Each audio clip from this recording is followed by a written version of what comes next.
mean, all of you were so amazing. The talent, I think, the cycle has just been so phenomenal, and it's just such a interesting cycle. I think different for, I mean, not only the viewers and not only you guys, but press as well. What has it been like just working in kind of an adaptive environment, and how has it been performing, even though the audience in a way is there through the televisions and their streaming, but how has that been? Because definitely different than I would think a traditional live performance. I think we've used as many masks as a small country.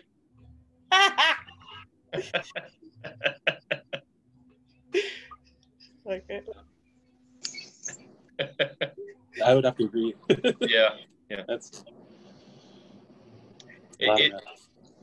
there's been a lot of protocols in place that we've all had. So there's so many hoops to jump through, and they get the hoops get annoying a little bit.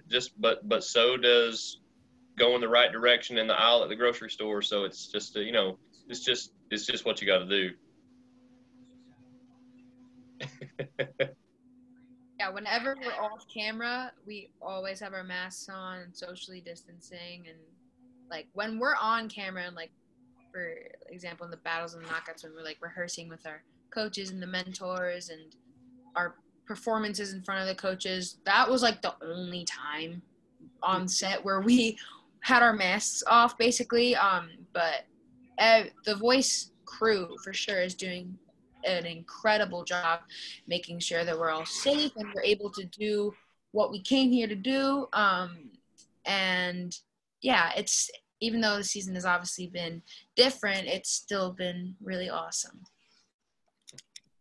Yeah, I think for me, I think one of the coolest things that The Voice has really done is made it still feel like you're performing. Like it doesn't feel like it's necessarily COVID when we're on that stage, which is a beautiful thing, because like so many people are not having this opportunity to perform on a stage right now. And we get the opportunity to perform on the biggest stage, you know, in the world, really and truly. So I think it says something like about the production crew in general of how well they're handling, you know, the protocol of COVID and stuff like that. Because, you know, there's a lot of TV shows that are doing stuff via Zoom, and we get the privilege to still have fun and do what we're meant to do without being restrained of COVID, because they do such a good job of making sure everything is well placed around the set. So kudos to NBC The Voice.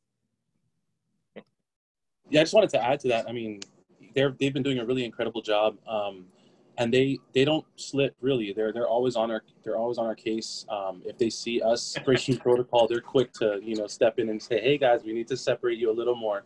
But we also do try to do a good job on our own.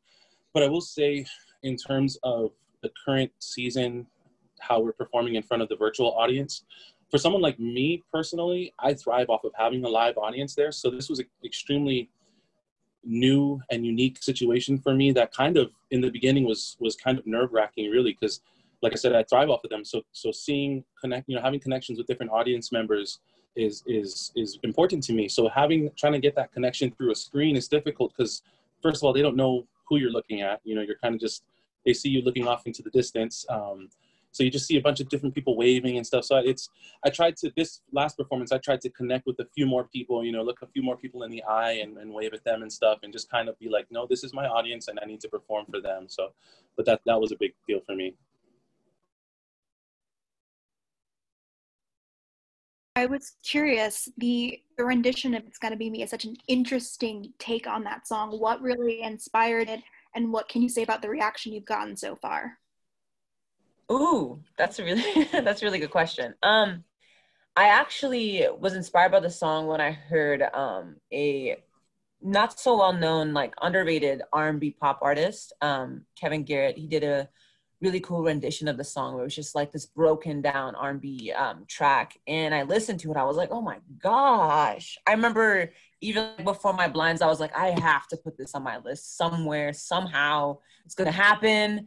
And by golly, I fought for it all the way till lives. I was like, this is on my list. It's gonna just keep climbing. You're gonna let me do it, is what's gonna happen. And so the arrangement that I did today actually is the fundamental basis of what Kevin Garrett did. It's got the same like I would say bones is what he did.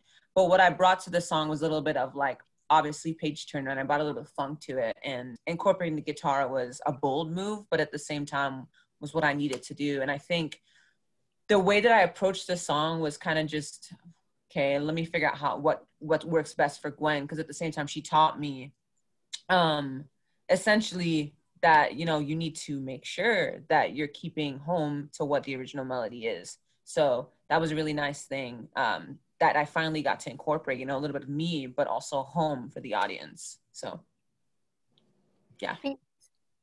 Thank you. Hi everyone, amazing performances tonight. It was really fun to watch.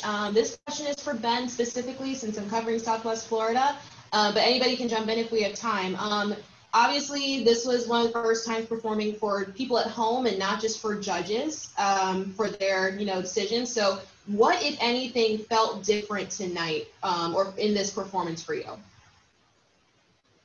You know, it really felt like it's like, oh, you really got to step your game up at this point. And, you know, and it's not that sounds silly to say, even for the fact that, you know, we've had to be our best self that we could be every week, you know, on the show. Absolutely. But this was, when it comes time for the voting, yeah, you do start thinking about what is going to work for America versus what is going to work for your coach specifically. You know, so it's a little bit of a chess game, but then at the same time you play them, you play your chess pieces, and then sometimes you're like, okay, I'm just making this chess game up in my head. It's just we all go out there and we give our best every time, and we just see where the chips fall, you know. So, but yeah, I really wanted to be able to connect with what I felt like as my fan base for the show, and really be able to talk to them on a level that they can understand about something that, I mean, I sang a song about watching your child grow up and fly out of the nest and the pride that you feel in that. And I think that's extremely relatable to so many people out there across America. You know, it's just, I hope it was anyway. Thank you all so much. I have a heart out, so I have to go right now. They just called. It was so nice talking to you all. I'll see you soon. Bye, Carter. Bye.